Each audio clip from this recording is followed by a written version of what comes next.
네, 안녕하세요. 선교와 문화 강의를 맡은 송은선 목사입니다.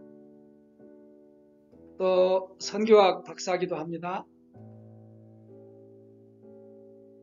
그리고 사단법인 자원봉사 해피드리머스의 또 대표기도 합니다. 저는 그 사단법인의 대표로서 1년에 한 2번 정도 회원들과 함께 국내에 선교 사역도 그리고 또 자원봉사도 하고 또 우리 회원 중에는 믿지 않는 사람들과 함께 또 동행해서 또 하나님이 기뻐하는 사역을 또 부족하나마 잘 수행하고 살아가는 또 그런 하나님의 사람, 하나님의 종이기도 합니다.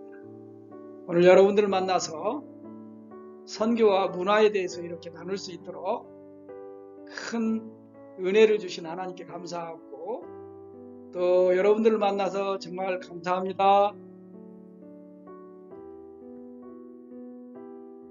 네, 그러면 선교와 문화에 있어서 문화 이해를 먼저 함께 하겠습니다.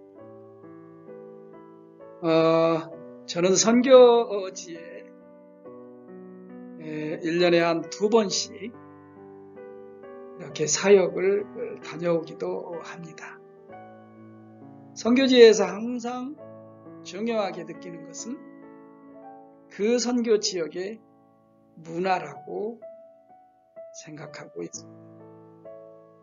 문화는 인간의 다양한 삶의 양식입니다. 과학기술의 발전으로 인한 대량 생산과 대량 소비가 이루어져 민족과 계층을 초월한 인류 보편의 생활이기도 합니다. 그리고 21세기는 인류 보편의 문화의 다양성을 공유하는 세계가 되었습니다. 문화란 보살핀다, 경작한다, 또 다른 뜻으로는 양육한다는 그런 뜻이 있습니다. 문화라는 말은 한마디로 인간의 손으로 만들어낸 것이라는 의미를 가지고 있습니다. 다른 말로는 자연 상태에서 인간이 만들어낸 것을 문화라고 할 수 있습니다. 그러므로 이 문화는 사회과학적, 인류학적 측면에서 보면 인간의 지적, 실천적, 정신적, 물질적인 산물이라고 할 수 있습니다. 영국의 인류학자인 이비 타일러는 그의 저서 원시문화에서 문화란 이렇게 말하고 있습니다. 지식, 신앙, 예술, 도덕, 법률, 관습 등 인간이 사회 구성원으로서 획득한 능력 또는 습관의 총체라고 말하고 있기도 합니다. 동양에서는 이 문화의 개념을 교화함 또는 인지함 또는 자연을 이용하여 인류의 이상을 실현해 나가는 정신활동, 서양과 좀 동일한 의미로 말하고 있습니다. 인간의 정신적, 사회적인 소산을 문화라고 또 말하고 있습니다. 서양에서도 문화의 개념 정의가 한 160여 가지로 다양하게 그 정의를 이루고 있습니다.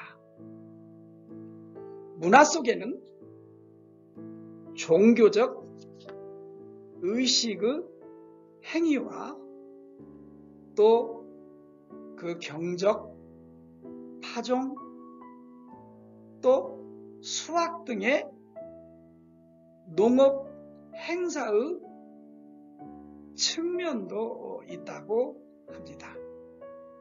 여기에는 정신적, 물질적 요소가 내포되어 있다고 정의하고 있습니다. 앞에서 본 대로 이 테일러는 문화에 있어서 정신적, 물질적 양면성을 모두 인정하고 있고, 문화란 그래서 지식, 믿음, 예술, 도덕, 법률, 관습, 그리고 인간이 사회의 구성원으로서 획득한 다른 능력들과 모든 습관들을 총괄하는 것으로 정의하고 있다는 것입니다.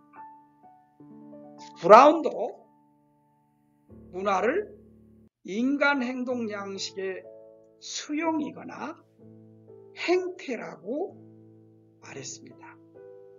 모든 사회 집단의 사고와 느낌, 행동 양식에 대한 조직 등에서 보여주는 신체적 유기 존속을 다 포함하고 있다고 정의하고 있고, 또 화이트는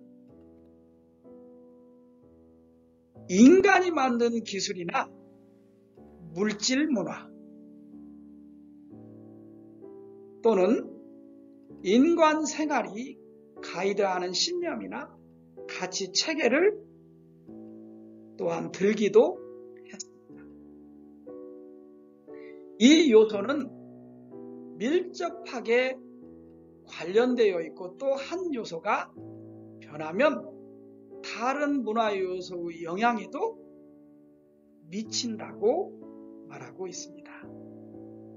원리엄은 지적, 정신적, 심미적인 개발의 일반적인 과정 또는 한 인간이나 시대 또는 집단의 특정한 생활 양식, 지적인 작품이나 실천 행위, 특히 예술적인 활동도 문화에 포함된다고 말했습니다. 함축하면 이 문화는 인간에 의해 만들어진다, 이렇게 또 말하고 있습니다. 또 학습에 의해서 이 문화는 형성된다, 이렇게 말하고도 있습니다. 그러므로 문화는 한 나라, 한 지역, 한 국민, 그 다음에 한 민족, 또 어떤 개개인의 한 사람의 규범이기도 합니다. 그리고 집단적인 형상으로 또 나타나기도 합니다. 그래서 동질성과 이 다양성이 이 문화에는 공존하고 있는 것입니다. 또 이 문화는 그래서 지속성과 변화성을 가지고 있습니다. 가치 지향적인 것이 그래서 문화 속에는 이 구성하고 있는 요소들이 있습니다. 그 요인은 성별, 또 또 세대, 가치관, 라이프 스타일이 담겨져 있습니다.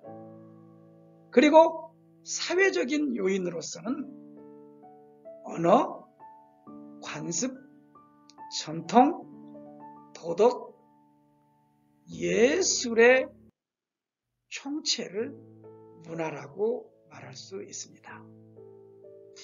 요즘 21세기 문화 트렌드로 또 등장하는 것들이 있죠. 우리가 다 아는 대로 감성문화, 그 다음에 여성문화, 웰빙 문화, 기술문화, 콘텐츠 문화, 한류 문화, 한국 사람에게는 이 한류 문화를 들 수가 있습니다. 문화 이해하는 태도로서는 그 문화를 자기중심적으로 이해하면 자문화 중심주의라고 합니다. 이 자문화 중심주의라는 것은 자기 문화를 기준으로 평가하는 태도를 가지고 있습니다.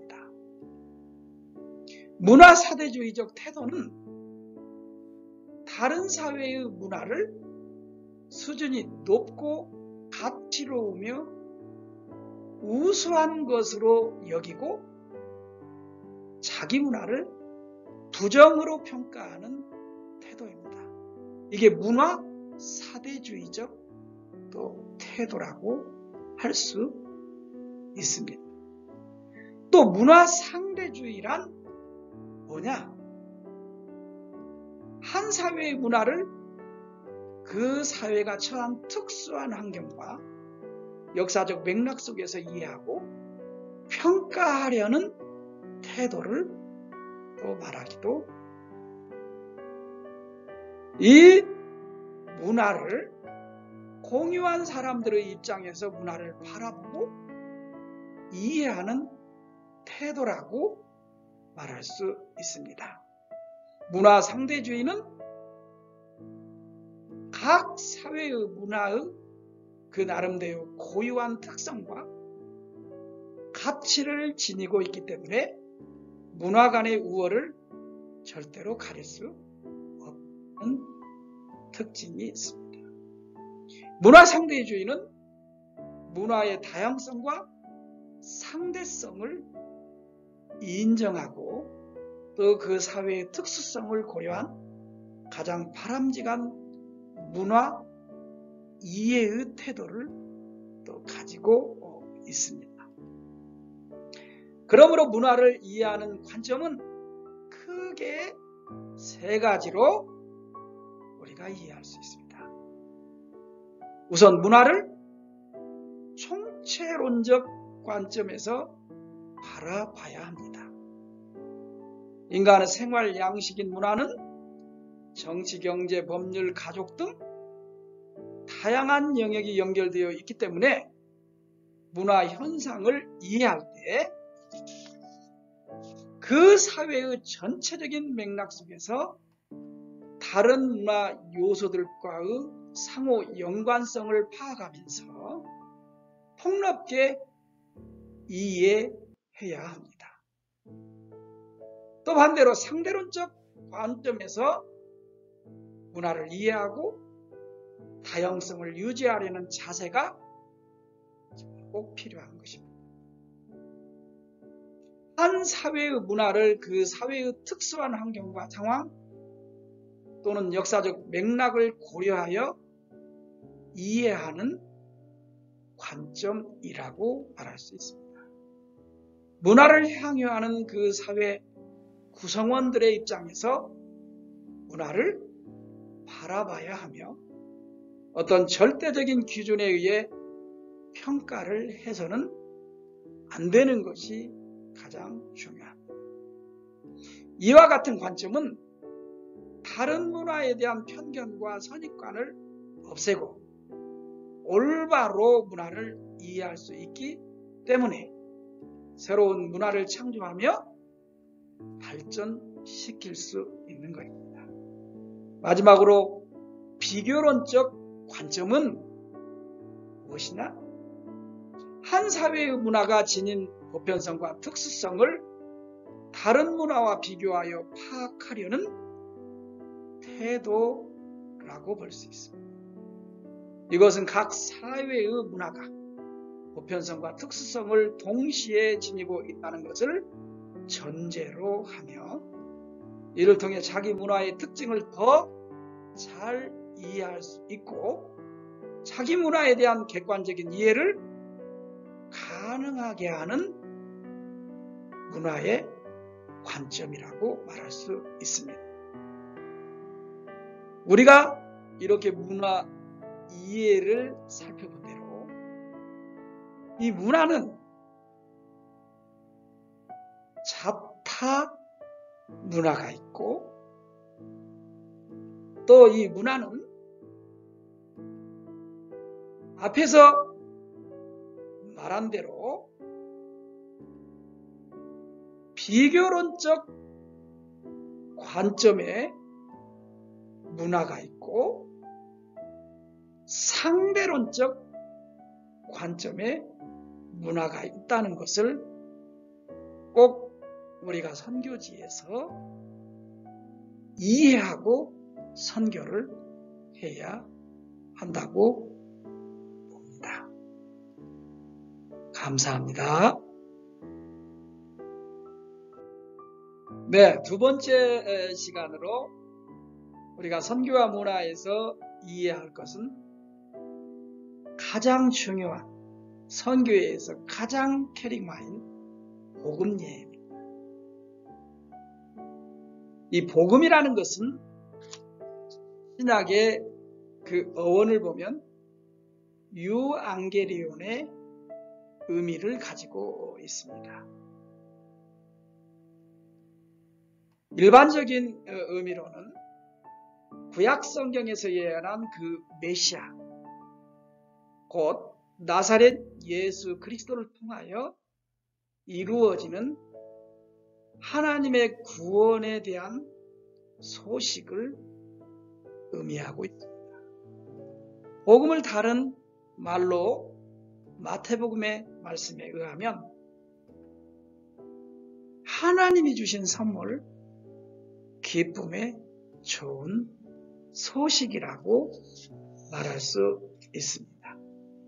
그래서 이 복음은 성경 전체가 증거를 하고 있기도 하지만 핵심적으로 말하면 예수 그리스도를 복음이라고 말하고 있습니다. 그래서 이 복음은 누구로부터 시작되었느냐? 예수 그리스도로부터 시작이 되었습니다.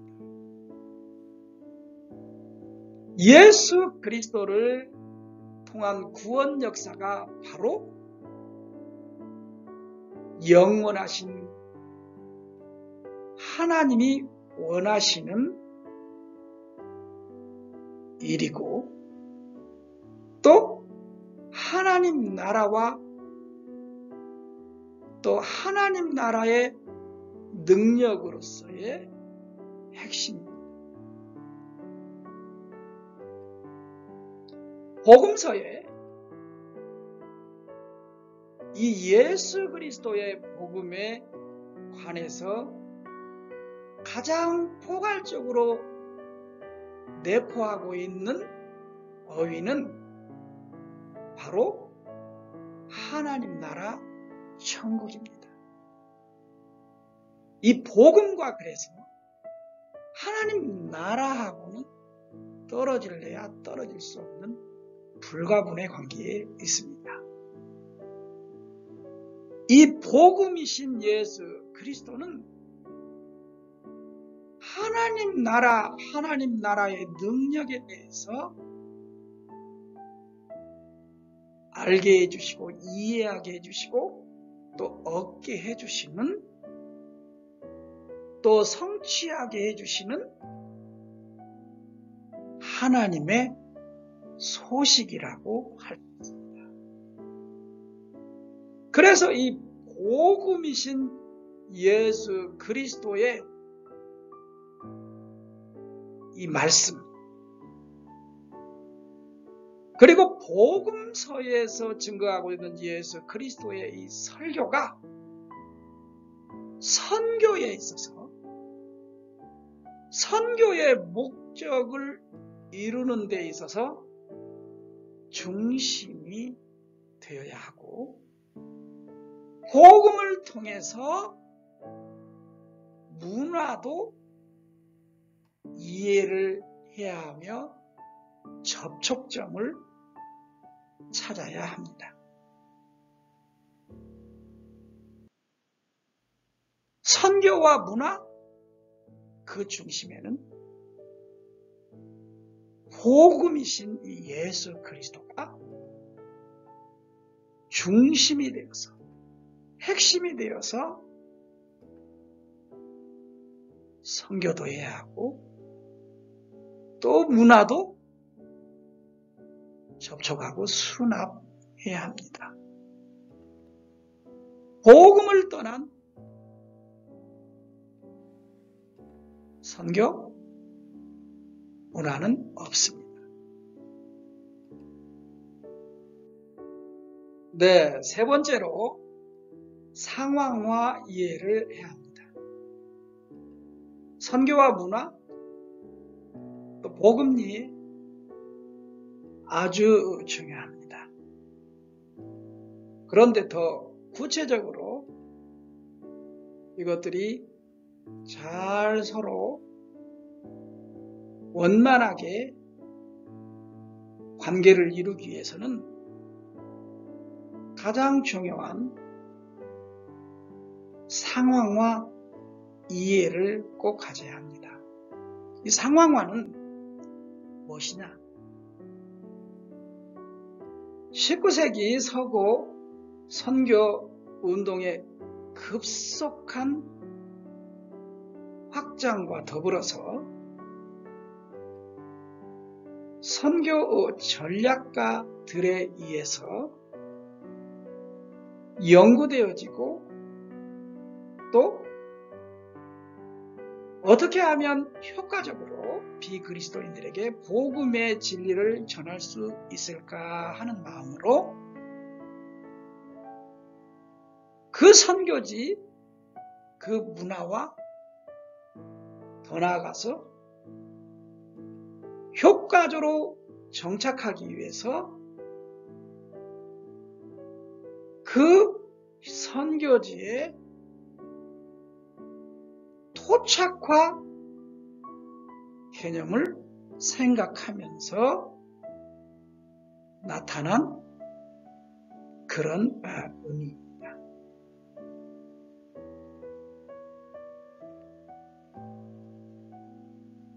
토착화라는 것은 기독교가 낯선 신앙을 수입한 외국의 종교로서 머무르지 않고 신생 개척교회 개척선교지에 속한 그들의 정신문화와 전통에 뿌리내려 그들의 삶의 경험과 어우러져서 표현되는 신앙 고백과 교회를 이루고자 하는 시도에서 연구되어지고 또 이해하기 위해서 나타난 것입니다.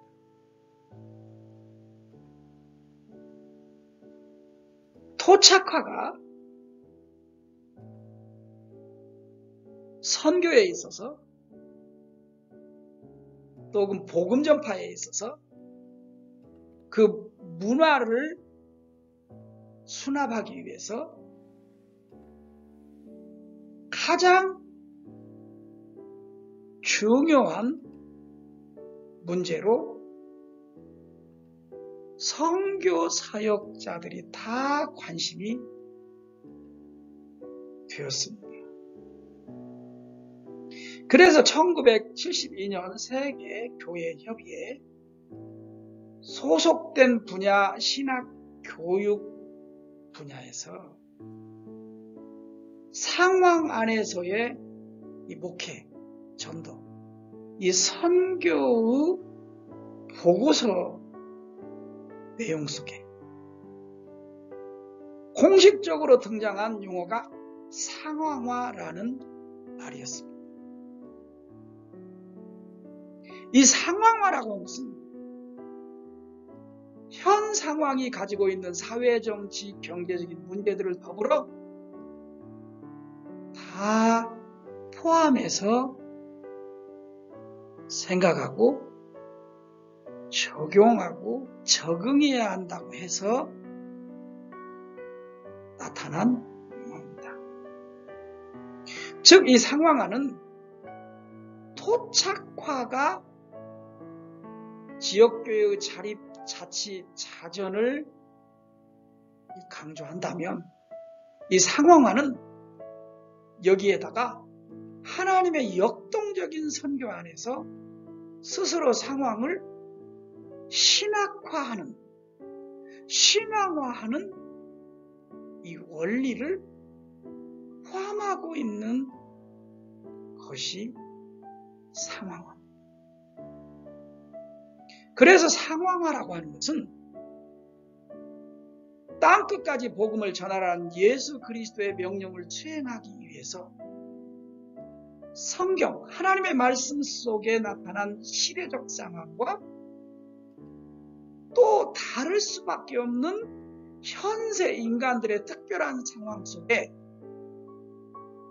이 복음이 들어가서 서로 융화하여 그들의 생각과 가치관과 문화를 하나님이 인류에게 원하시는 이 문화 모습으로 변화시켜 가기 위해서 이 복음화 과정에 꼭 필요한 것이 상황화라고 하는 것입니다. 이 상황화는 예배 방법, 또 그리스도인들의 사회적 관습의 수용 문제, 또 그 지역의 교회 건축 양식을 통해서 또는 전도 방법, 성경 번역, 교회 정치, 그리고 다른 종교들과의 관계, 또 신학 등과 같은 모든 부분들에 있어서 현지의 독특한 문화와 긴밀한 관계를 맺는 방법으로 접근되는 것, 접근하는 것을 상황화라고 말할 수 있습니다. 그러나 이 상황화 과정 속에서도 중요한 것은 선교의, 전도의 핵심인 이 복음, 이 복음이 또 이 복음의 본질이 변질되거나 편화되어서는 안 된다는 것을 꼭 상황화에 적용할 때 우리는 인식해야 합니다. 그래서 이 선교란 현지의 문화에 긴밀한 뿌리를 둔 자생적인 교회를 세우는 것에 선교의 본질이 있고 목적이 있는 것입니다. 상황화의 가장 좋은 모델을 우리가 한번 들어보면 하나님이신 예수 그리스도께서 한정된 시간과 특별한 문화 속에, 즉 이 세상에 인간으로 오신 것이 상황화의 시작입니다. 그리고 이게 한 중요한 샘플이라고 우리가 이해했었습니다. 하나님이 인간이 되어 오셨다. 바로 그 삶과 그 가르침은 성육신하신 하나님, 상황화를 이루신 최고의 모델로서의 하나님. 그래서 하나님이 인간으로 오신 이것이 곧 상황화라는 한 개념, 한 모델이 된다는 것입니다. 상황화란 단순히 한 시대의 선교 전략이거나 선택사항이 그래서 아닙니다. 예수 그리스도께서 하나님 나라와 의를 가지고 이 세상에 사는 인간들을 위해 우리들의 문화 속으로 잘 접촉해서 토착화해서 이렇게 상황화에 맞게 들어오셨던 처럼 우리가 선교를 할 때 선교지에서 복음을 전하는 복음 전파자 선교사들이 완전히 자기를 부인하고 그들의 상황 속으로 녹아 들어가서 온 인류를 향한 하나님의 뜻을 행하고 선포하는 그런 과정 사역 일을 상황화 사역, 상황화 선교라고 말할 수 있습니다. 즉 복음이신 예수 그리스도의 이 본질이 그 선교 지역의 그 모든 사람들에게 언어와 그들의 삶을 통하여 전할 수 있는 가장 효과적인 방법으로서의 상황화를 이해하고 선교를 해야 하고 또 문화를 수입해야 하고 또 수납해야 하고 또 복음을 또 복음의 본질을 변질되지 않도록 잘 뿌리내릴 수 있도록 하나님이 인간이 되어 오신 성육신하신 예수 모든 죄인들 사람들에게 맞게 세상에 오셔서 대화하시고 교제하시고 또 말씀을 전하시고 또 기적과 놀라운 능력을 행하시고 또 그들의 희노애락을 다 하나님의 뜻 안에서 받아 그들을 무조건 하나님 사랑하듯이 사랑하고 이렇게 행하신 그리스도 예수를 본받아서 상황화에 맞게 우리가 하나님이 보내신 선교사 복음 전환자 또 종으로서 선교를 해야 하는 이런 의미에서 상황화 이해를 잘할 필요가 있다고 봅니다. 감사합니다. 자, 네 번째로 그러면 마지막으로 하나님의 선교 이해를 보겠습니다. 하나님의 선교. 이 언뜻 들으면 이게 이 용어가 성경에서 나온 것 같이 우리가 이해할 수 있습니다. 그러나 그렇지는 않습니다. 이 미션, 이 선교라는 의미의 이 미션은 라틴어 미토, 미시오 이런 말에서 유래된 것입니다. 이 말의 뜻은 보내다, 파견하다 이런 뜻이 있습니다.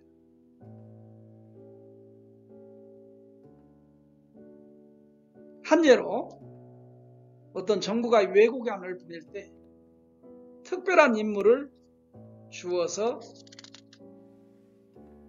보냅니다. 그때 사용하는 용어로 이 미션인 말이 사용되었습니다. 그런데 이것이 종교적으로 이 용어를 쓰게 되면서부터 이 말은 사명과 이임을 주어 이렇게 보내는 것을 의미했습니다. 종교적으로 기독교적으로는 그 임무는 아직도 믿지 않는 사람이거나 믿다가 더 이상 신앙을 유지하지 않는 사람이나 방황하는 사람들에게 임무를 주어서 보내는 걸로 사용됐습니다. 신약성경 헬라어로 이 선교를 이해해보면 아포스텔로 또는 펜포라는 그 언어에 해당됩니다.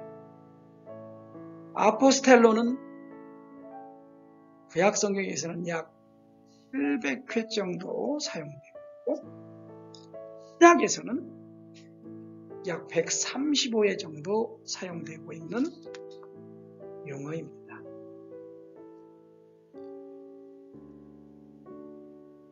특별히 이 미션 또 아포스텔로 이렇게 용어로 쓰인 이 선교가 이런저런 의미로 구별하고 또 구분하고 이렇게 말도 하지만 그렇게 사용할 필요가 없습니다.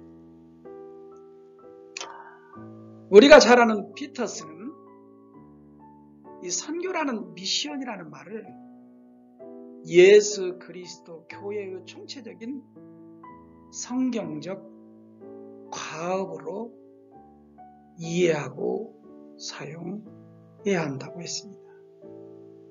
교회 안팎의 사역을 포함하는 포괄적인 용어로 쓰여져야 한다고 생각했습니다. 신약시대의 교회가 그 어떤 변경과 또 직접적인 복음 영향권 너머에 공인된 사람을 보내어서 복음의 빈곤 지역에 예수 그리스도의 복음을 선포함과 동시에 타종교 신앙인 내지는 무신앙으로부터 예수 그리스도에게로 회심자를 얻어내는 것, 그리고 속한 단체나 나라에서 기독교의 열매를 거두며 활동하며 성장하는 지역교회를 세우는 일을 이 하나님의 선교라는 용어로 또 이렇게 총체적으로 해석하게 되었습니다. 선교 역사 중에 유명한 이 보시는 이 선교 사명, 이 하나님의 선교에 대해서 말할 때 이 하나님의 선교란 세상을 사랑하시는 자인 하나님의 자기 계시, 세상에서 또 세상과 더불어 동행하시는 하나님의 참여, 교회가 세상에 참여될 특권을 갖는 것이라고 정의를 했습니다. 그래서 이 미션이라는 것은, 선교라는 것은 하나님의 선교의 구체적인 시기들, 장소들, 욕구들, 참여 등을 포함한다고 말했습니다. 이런 선교적인 일반적인 의미를 통해서 우리가 신학적으로 조금씩은 다르지만 이렇게 견해가 몇 가지로 나누어져 주장되고 있습니다. 첫 번째로 이 복음주의적 견해가 있어요. 하나님의 선교에 대해서 복음주의적 견해로서 보는 또 이해하는 사람들이 있다. 복음주의적 견해에 있어서 선교란 하나님의 선교란 이런 거예요. 하나님의 복음이 아직 전해지지 않는 해외 또는 타 문화권으로 가서 복음을 전하는 것 또는 복음을 전하기 위한 모든 방법과 활동을 하나님의 선교라고 이해하고 있습니다.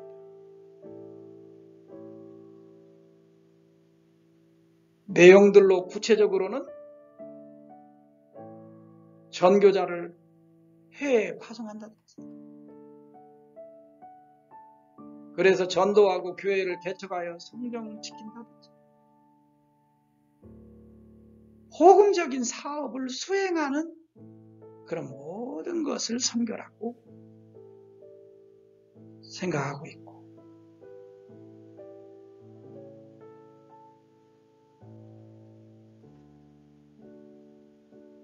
복음주의 견해 속에서도 또 아주 고전적이고 전통적인 견해는 단순히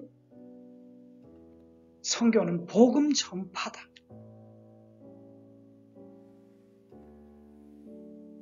특별히 한 개인의 영혼 구원의 측면에서 이해하는 것을 하나님의 선교라고 또 말하고 있습니다.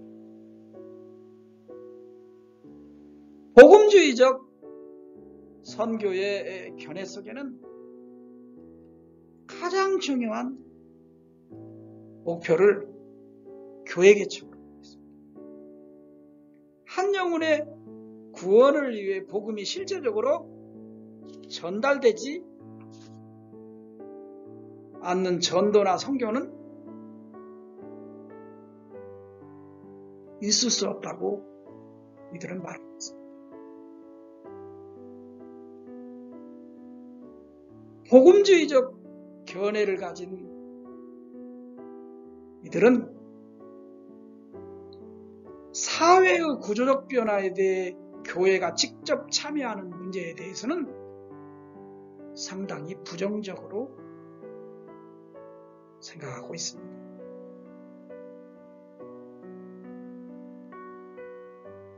예를 들어 우리나라에 지금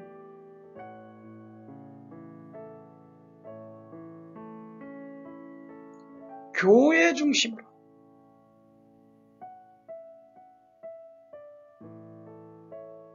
모든 사회를 이끌고 가자고 하는 그런 지금 부류에 속한 그런 자들이 주장하는 견해라고 볼 수가 있습니다.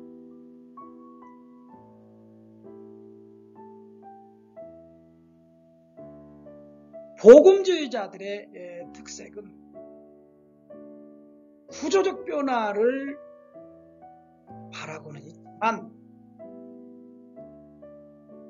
오직 전도의 결과로 그 구조적 변화가 이루어져야 한다고 생각합니다.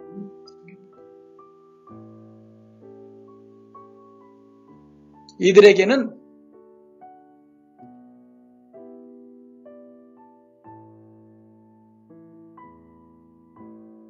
점진적인 인간 성숙이 사회 구조 변화를 이루어야 한다는 것을 가장 주장하고 강조하고 있습니다.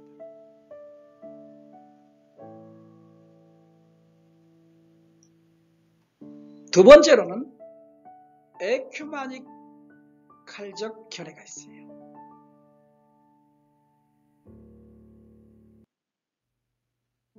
이들은 복음주의 견해와 달리 하나님 선교를 생각해요. 꼭 완전히 다르게 생각하는 것은 아니지만 예수 그리스도가 항상 중심이 되어 있지만 이들이 말하는 선교는 샬롬, 인간화의 관점에서 굉장히 하나님의 선교를 강조하고 있다. 이들이 말하는 하나님의 선교는 단순히 한 개인의 영혼을 구원하는 것에만 그치지 않고 사회 속, 세상 속에서 불평등과 차별이 존재하는 인간들 사이 또는 그런 그룹들 사이에 진정한 화해를 이루고 나아가서 인간이 인간답게 살지 못하는 곳에서 모든 인간들이 참 인간답게 살 수 있도록 해야 한다는 것을 하나님의 선교로 하고 있습니다. 에큐메니칼적 이 선교 이해는 복음주의적 선교관이 복음이 전해지지 않은 곳에 관심을 가지는 것에 반해 복음이 전해져 있는 곳에 더 많은 관심을 가지는 선교로 이해하고 있다는 것입니다. 이 에큐메니칼적인 선교 이해는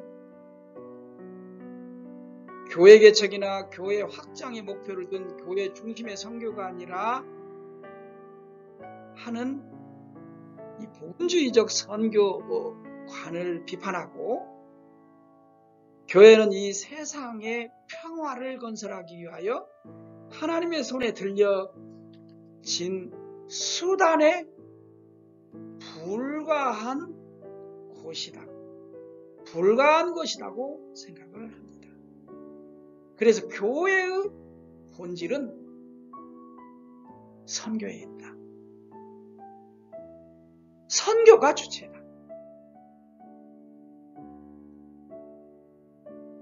교회의 주이신 메시아 그리스도가 교회뿐만이 아니라 세상도 주체이시고 주인이시다. 그래서 교회뿐만이 아닌 사회, 세상까지 샬롬, 평화가 이루어져야 한다고 선교의 목적을 가지고 나아가는 사람들의 견해라고 볼 수 있습니다. 이 에큐메니칼적인 선교라는 이 샬롬이라는 것은 개인의 구원보다는 훨씬 더 많은 것을 포함하고 있다고 합니다.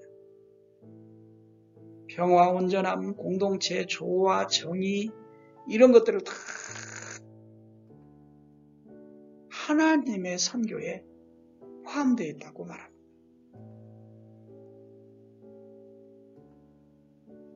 그래서 이들은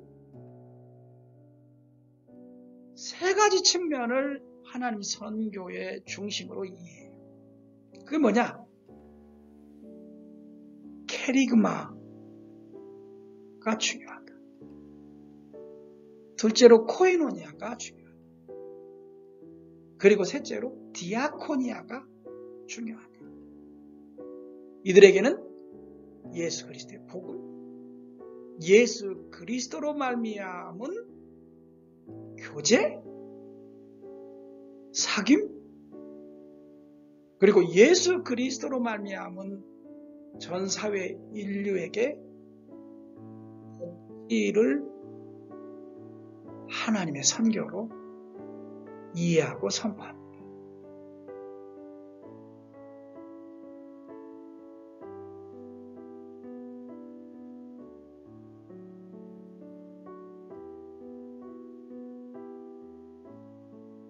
에큐메니칼적인 이 선교는 이런 내용들, 중심들, 사상을 볼 때 교회를 통해서 하나님이 선교하신다. 선교는 하나님이 사역하신다라고 하는 것을 강조하고 있어요. 그래서 교회가 선교의 출발점이 아니라 선교의 출발점은 삼위일체 하나님이 출발하시고 일하신 것이다. 선교의 주도권 또한 교회에 있는 것이 아니라 하나님께 속한 것이다. 하나님이 선교의 주인이시고 주이시고 주역이시다.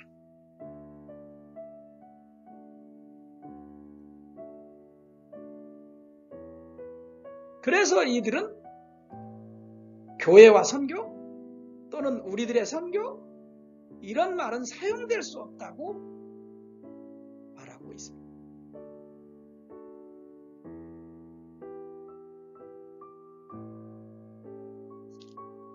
선교는 하나님께서 세상에서 하고 계시고 교회는 선교의 도구로 이해하고 있습니다.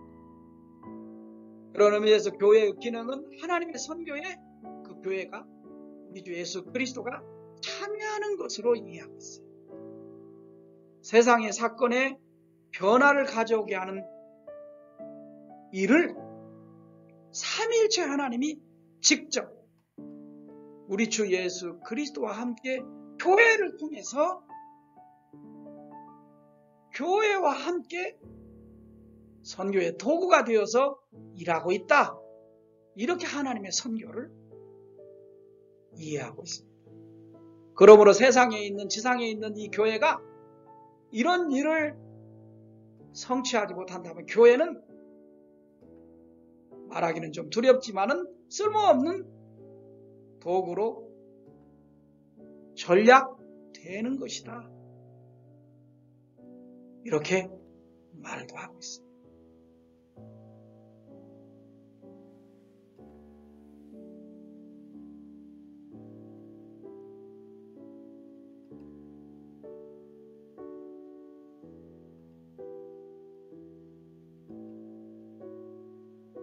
그래서 이 하나님의 선교에는 복음 전파뿐만 아니라 친교와 봉사가 포함되어야 하고 나아가서는 이 땅 위에서의 다방면에 걸친 정의가 실현되는 것이 하나님의 선교의 궁극적 목표, 목적이라고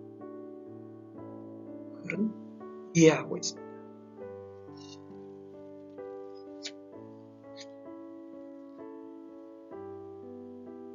그래서 에큐메니컬 선교에서 디아코니아, 선한 사업들 이런 것들은 마태복음 28장 18절에서 20절에 말씀하는 대로 모든 족속 제자를 삼아 아버지와 아들과 성령의 이름으로 세례를 주라는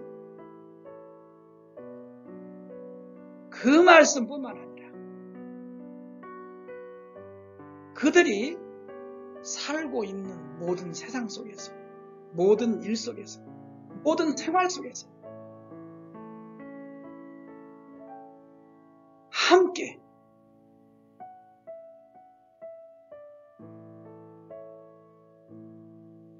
해야 한다. 그래서 우리가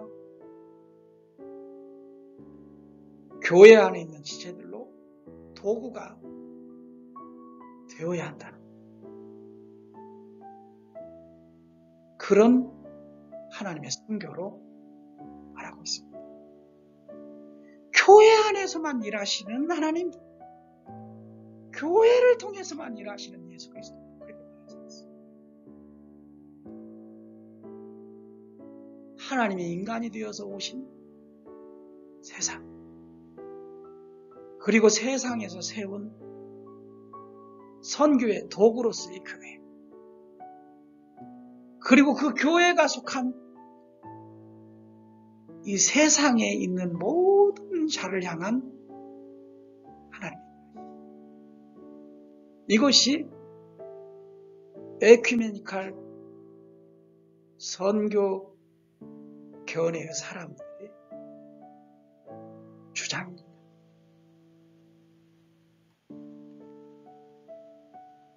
먼저는 복음주의적 하나님의 선교 이해, 두 번째로는 에큐메니칼적 하나님의 선교 이해, 우리가 다뤘습니다.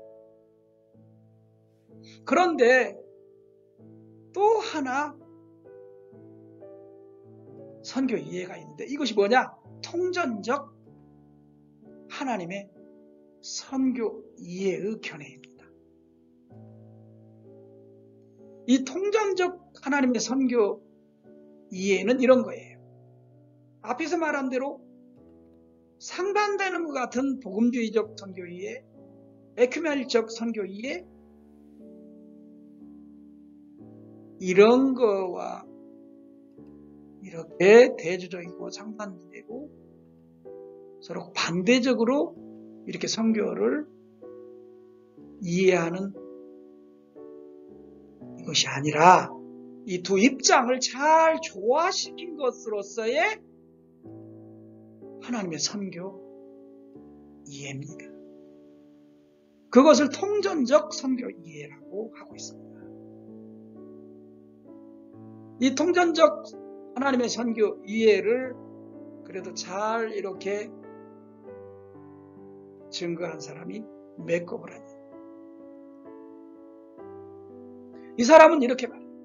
예수 그리스도에게 전혀 충성을 바치지 않고 있는 자들에게 문화적 장벽을 넘어 복음을 전하는 것이며 그들을 일깨워 그리스도를 그들의 주와 구주로 받아들여 그의 교회의 책임 있는 구성원이 되게 하는 것이 통전적 하나님의 선교 이해고 선교다.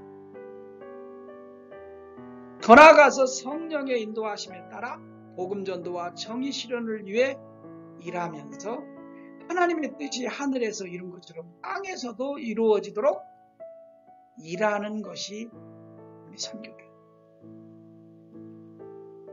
복음주의적 하나님의 선교 이해와 에큐메니칼 하나님의 선교 이해를 조화시킨.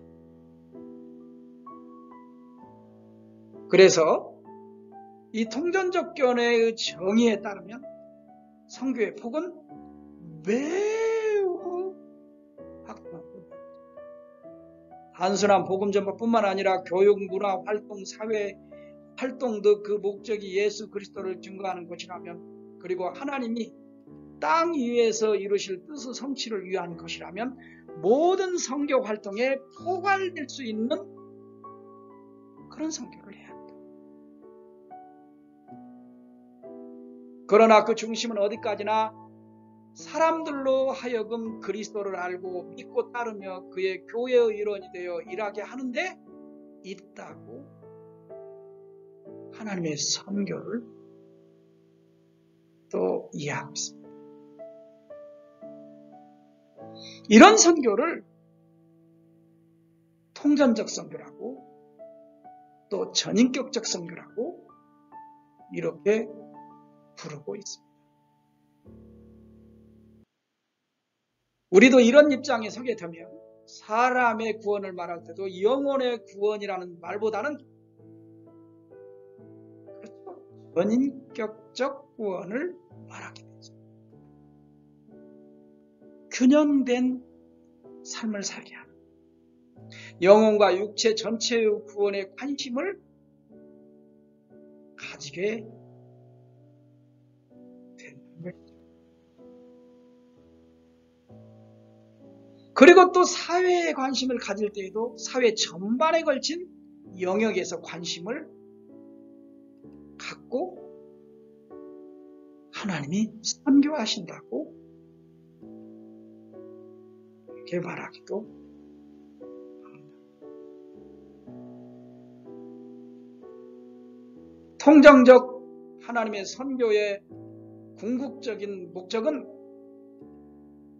복음을 통한 구원에 초점이 맞추어져 있지만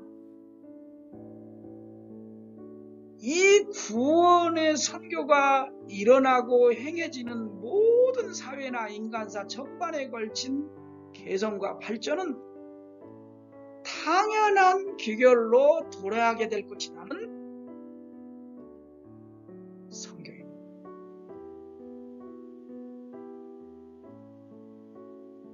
요즘 21세기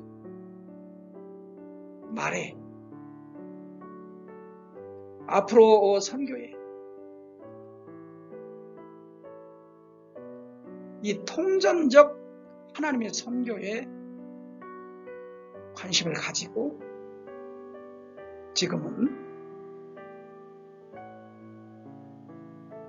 복음주의적, 에큐메니적 이걸 주장하지 않아요. 많은 교회가, 많은 그리스도인들이 달려가고 있습니다.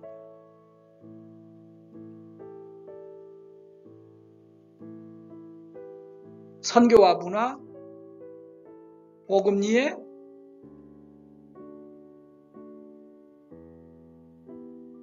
상황화 이해, 또 하나님의 선교 이해, 가장 중요한 선교에 동참하는 사역자들, 복음을 전하는 복음 전도자들에게 가장 중요한 이슈고 가장 중요한 이해입니다.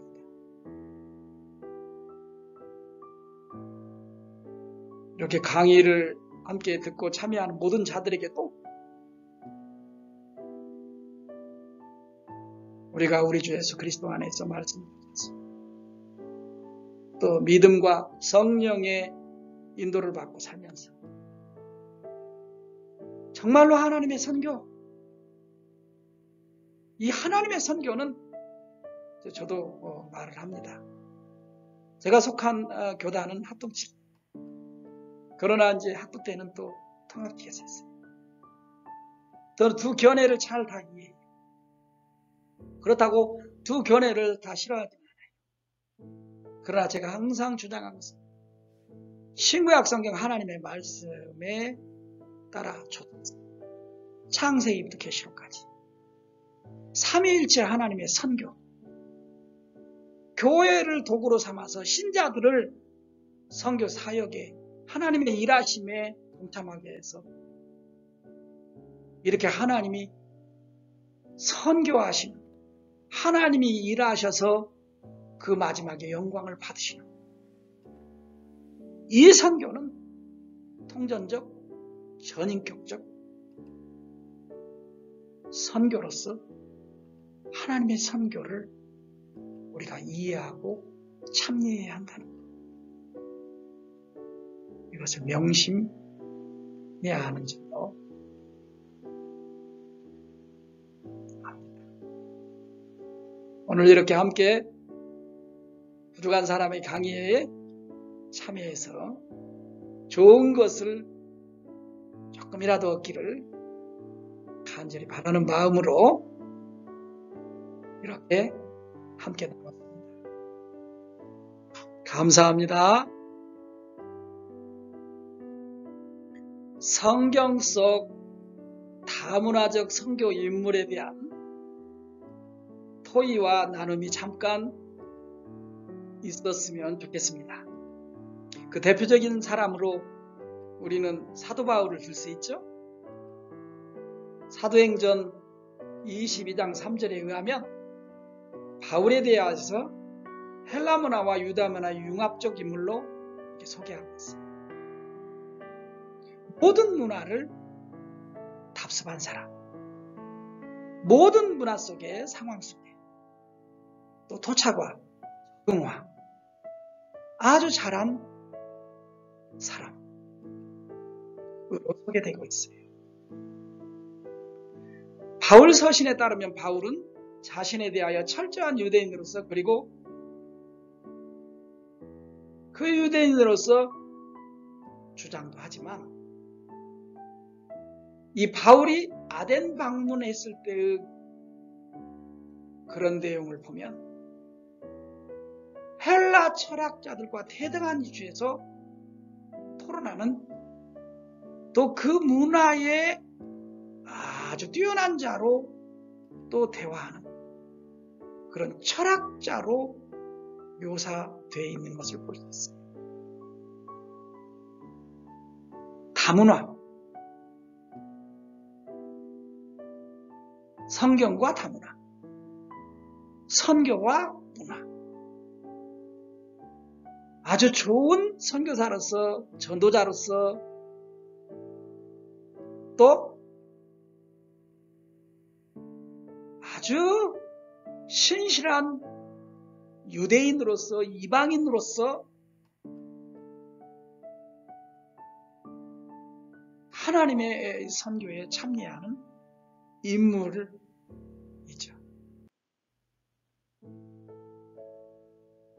우리가 이런 관점에서 같이 한번 토의하고 나눠보는 시간을 갖기를 바랍니다.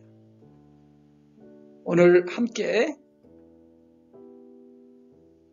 부족한 사람의 강의에 참여해 주셔서 정말로 다음에 또 뵐 수 있으면 뵙겠습니다.